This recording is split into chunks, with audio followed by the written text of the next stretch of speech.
Halo, salam Sobat MKPG. Saya Nandra Bestari, mahasiswa Magister Kebijakan Publik dan Governansi, Fakultas Ilmu Administrasi Universitas Indonesia, Angkatan 25. Pada kesempatan kali ini, dalam memenuhi ujian akhir semester, mata kuliah pembangunan dan policy transfer, langsung kebijakan, saya ingin membahas salah satu program yang mungkin menuai pro kontra di masyarakat, program yang memiliki ambisi besar dan mulia sebenarnya, yang tentunya juga salah satu program prioritas dan unggulan kabinet yang dipimpin oleh Presiden Prabowo Subianto dan Mas Gibran Raka Buming Raka, the one and only, makan bergizi gratis atau MBG. Pernah nggak sih kita berpikir bahwa kenapa banyak negara maju punya program memberi makan kepada siswa mereka? Jepang misalnya punya program makan siang ya untuk para siswanya yang udah lebih dari 100 tahun. Brazil memberi makan puluhan juta siswa setiap harinya melalui program nasional yang terintegrasi dengan petani lokal guna menunjang ekonomi lokal tentunya. Bahkan India menjalankan program makan gratis untuk siswanya yang salah satu terbesar di dunia. Nah pertanyaannya, apakah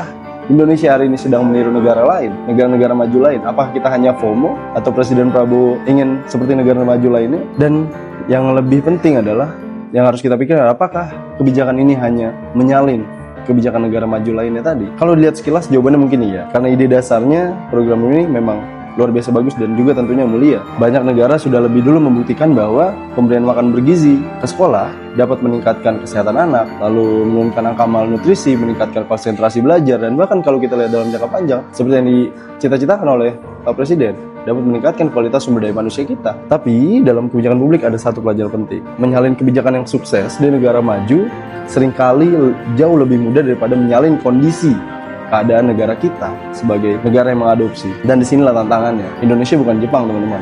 Indonesia bukan juga Brazil. Kita adalah negara kepulauan terbesar dunia dengan ribuan pulau, kondisi geografis yang berbeda-beda, serta kapasitas pemerintah daerah kita yang tidak selalu sama di satu daerah dengan daerah lainnya. Mengirim makanan bergizi ke sekolah, teman-teman bisa bayangkan di Jakarta, tentunya pasti jauh berbeda dengan bagaimana SPPG di pulau-pulau kecil di Merauke, di Maluku, di Nusa Tenggara, tentunya pasti beda. Tantangan ini terbesarnya adalah diimplementasi.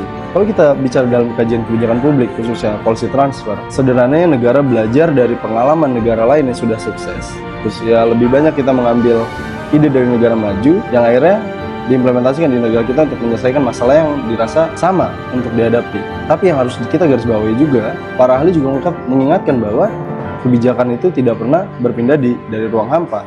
Pasti ada satu alasan, pasti ada histori yang pernah terbentuk kenapa akhirnya kita mengadopsi program tersebut. Setiap negara memiliki kondisi sosial, ekonomi, budaya yang tentunya berbeda, birokrasinya juga berbeda. Karena itu, kebijakan yang berhasil di negara maju yang tadi saya sebutkan di awal, belum tentu berhasil di kita. Kalau kita lihat Jepang misalnya, banyak orang mengira keberhasilan program makan sekolah di Jepang hanya karena kualitas makanannya mereka yang bersih, yang kualitasnya fresh, dan lain sebagainya. Padahal itu bukan faktor utamanya. Menurut saya yang membuat program tersebut berhasil adalah, pertama, adanya sistem yang menopang di belakangnya. Yang kedua, ada pendidikan gizi yang kuat di sana, sehingga pengawasannya baik. Dan yang ketiga, ada standar operasional yang jelas dan dipatuhi dengan baik. Yang keempat, ada koordinasi antar sekolah, pemerintah daerah, dan juga supplier makanan. Dan yang terakhir yang paling penting juga, ada budaya hidup sehat yang udah terbentuk bertahun-tahun di Jepang. Jadi, sukses bukan hanya programnya, tapi juga institusi yang mendukung program tersebut, bahkan sampai habit masyarakatnya. Hal yang sama juga terlihat di Brazil. Program makan sekolah di sana tidak hanya bertujuan memberi makan siswa aja, tapi juga untuk menumbuhkan ekonomi lokal. Bahkan program di sana, makan sekolah di Brazil, sebagian besar pasokan makanannya itu diambil dari petani-petani lokal untuk menumbuhkan ekonomi daerah. Jadi manfaatnya tidak berhenti di sekolah aja, tapi juga menggerakkan ekonomi lokal.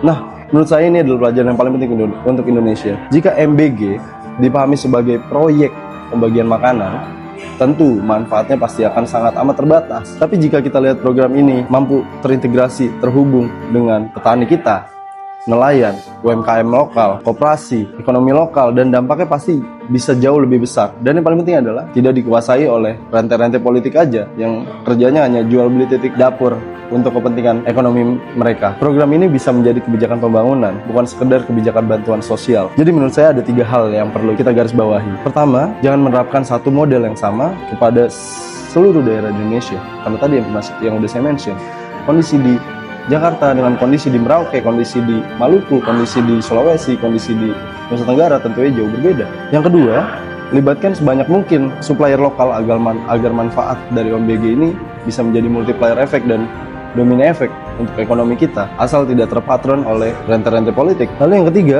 yang paling penting, kalau kedua hal tadi sudah dipenuhi, yang ketiga, libatkan sebanyak mungkin supplier lokal agar manfaat ekonominya dirasakan masyarakat sekitar. Dan juga kita harus bangun sistem pengawasan yang transparan dan berbasis teknologi agar kualitas makanan, distribusi anggaran, serta ketepatan sasaran dapat terus kita pantau, khususnya di masyarakat luas. Nah, pada akhirnya, pertanyaan tentang MBG bukan apakah program ini meniru negara lain atau tidak. Apakah ini ambisi Pak Prabowo agar negara kita dianggap berdaulat dan maju sebagai negara yang dapat memberi makan anak-anaknya? Bukan itu. Hampir semua negara belajar dari pengalaman negara lain. Tapi yang lebih penting adalah apakah Indonesia mampu menerjemahkan pelajaran tersebut ke dalam konteks Indonesia sendiri? Saya rasa belum maksimal dan belum optimal, dan masih banyak yang perlu diperbaiki. Ditangkapnya dan terbukanya kotak Pandora di Badan Gizi Nasional kemarin adalah salah satu kemajuan atau salah satu mungkin harapan kita untuk perbaikan tata kelola kita ke depan, khususnya di program MBG ini.